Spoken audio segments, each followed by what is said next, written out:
마이크가 꺼져서 새로 합니다. 이거 한번 해보면 알겠지만, 이거 같은 걸 또 다시 찍으면, 너무 짜증나요. 그래서 계속 확인하는 건데, 마이크를 안 켰네. 마이크를 안 켰어. 자, 율령제도. 허탈한 마음에 10분 동안 인터넷 검색하다 왔어요.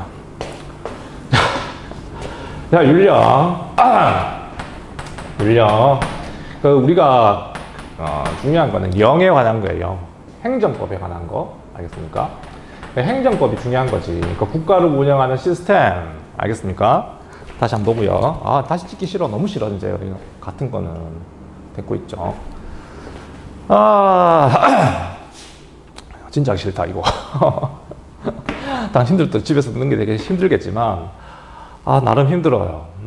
이거는 같은 수업을 두 번 하는 건 별로 힘든 건 아니야. 왜냐면 당신들은 이게 애들은 다르면 재밌잖아. 얘기도 할 수 있는데 이거는 아무도 없는데 똑같은 걸 또 찍고 있으면 정말 막 하기 싫어 진짜 이거. 자, 어쨌든 행정제도를 말하는 거고, 대표적인 건 이제 어떤 걸 얘기하는 거냐면 뭐 중앙정치제도라든가 지방제도라든가.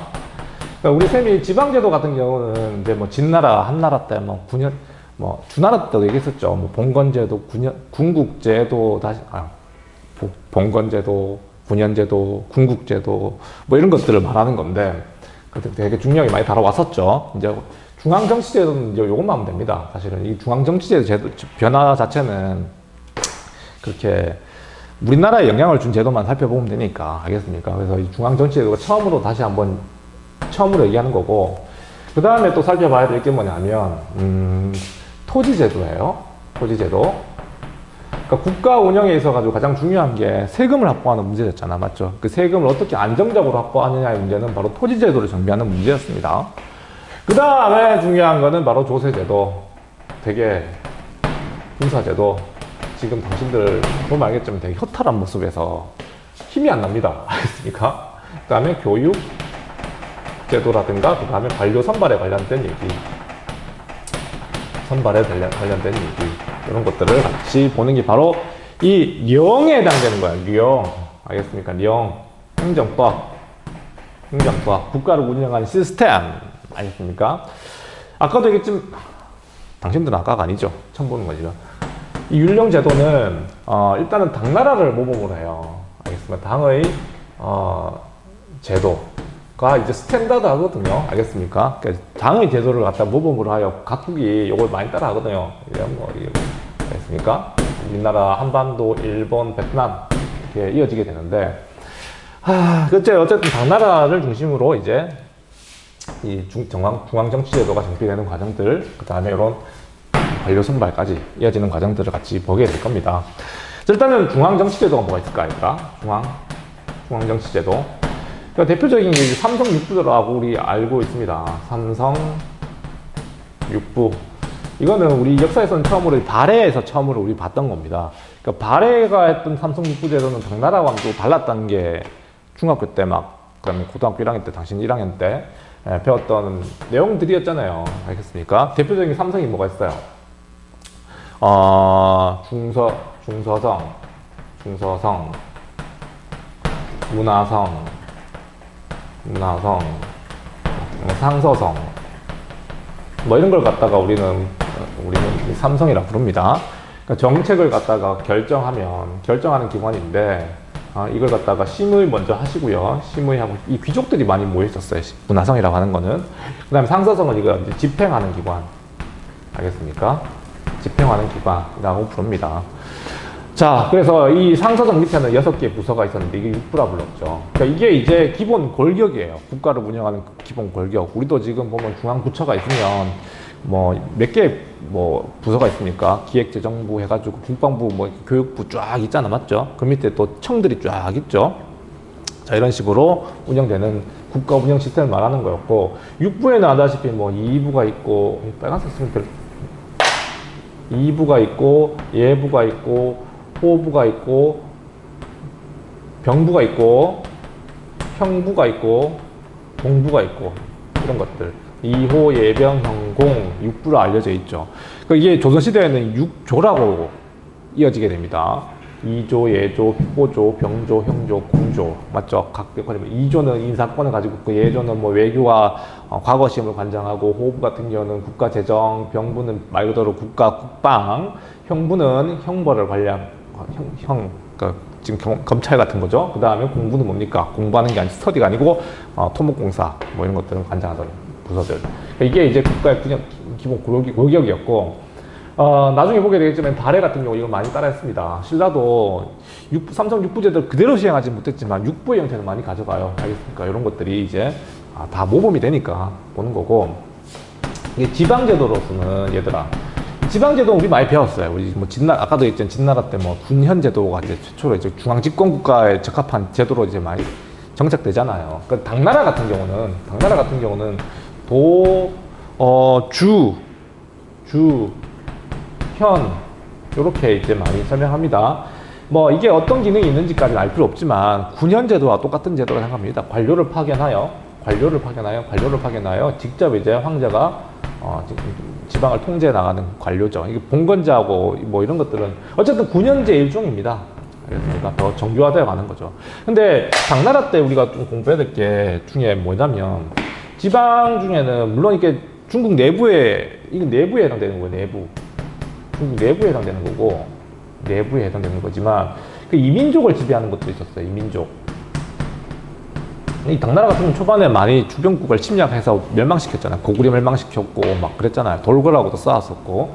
이민족을 지배하는 방식으로서 뭐가 있었냐면, 도호부라든가, 그 다음에 도독부 같은 걸 두었다고 우리 역사책에 등장합니다. 도독부 같은 경우는 일종의 뭐라 해야 될까, 군사적 요충지, 군사적 요충지에다가 이런 걸 많이 설치했고, 이 도독부는 도호부를 관장하는 기관이었었어요. 알겠습니까? 어쨌든 중요한 거는 뭐 안동 도호부, 그 다음에 뭐 그 계림 도독부, 그 다음에 당신 뭐 기억나는 거 있습니까? 저기 백제에다 세운 거는 웅진 도독부, 계림 도독부, 평양에다가 원래 도호부 설치하려고 그러다가 저항에 부딪혀가지고 저기 만주지방으로 쫓겨나잖아요. 어쨌든 이런 어떤 도호부 체제, 도독부 체제, 이민족 지배 수단이었다. 육도호부 체제라고 부르거든요. 안동, 안서, 안남 뭐 이렇게 6개 정도 있었습니다. 오케이? 뭐 이런 식으로 이제 당나라의 어떤 지배 체제, 알겠습니까? 이건 또 알아두고 볼 필요가 있을 것 같고, 자, 중요한 건 이 토지제도야, 얘들아. 자, 이 토지제도가 이 북위에서 처음 시작해가지고 이게 당나라까지 이어졌던 되게 중요한 토지제도가 하나 있어요. 그게 바로 뭐냐면, 얘들아, 시험 무지차지 나와요. 균전제라고 하는 거야. 균전제. 마방, 균전제. 균전제는 저희 북위 때 처음 시행된 겁니다. 알겠습니까? 뭐 의미도 보여지죠. 그 토지제도 이름 자체에서 균전, 땅을 공평하게 나눈다는 뜻입니다. 그러니까 쉽게 얘기하면 이 사람들은 선비족이 세운 나라잖아. 그래서 이 사람들은 토지를 갖다가 한 사람이 소유한다는 개념보다 공동 소유로서 토지를 인식했었어요. 그게 유목민족의 전통입니다. 알겠습니까? 그래서 토지를 갖다가 나눠준다는 개념. 국가의 소유라는 거지 뭐. 그렇지만 그래도 아예 그냥 뭐 다 국가가 소유했던 게 아니라 영업전이라든가 이런 것들은 세습이 가능했어요. 알겠습니까? 세습이 일종의 인정하지만 기본적으로 중요한 거는 이 구분전이라고 하는 개념.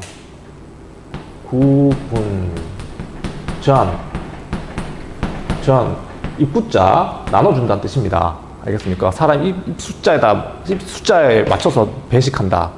급식. 알겠습니까? 구분전. 이게 보통 16세에서 60세 남자를 기준으로 정남이라 부릅니다. 정남을 기준으로 토지를 갖다가 나눠준 거예요. 알겠습니까? 이거는 세습이 아니고 국가에서 지급하고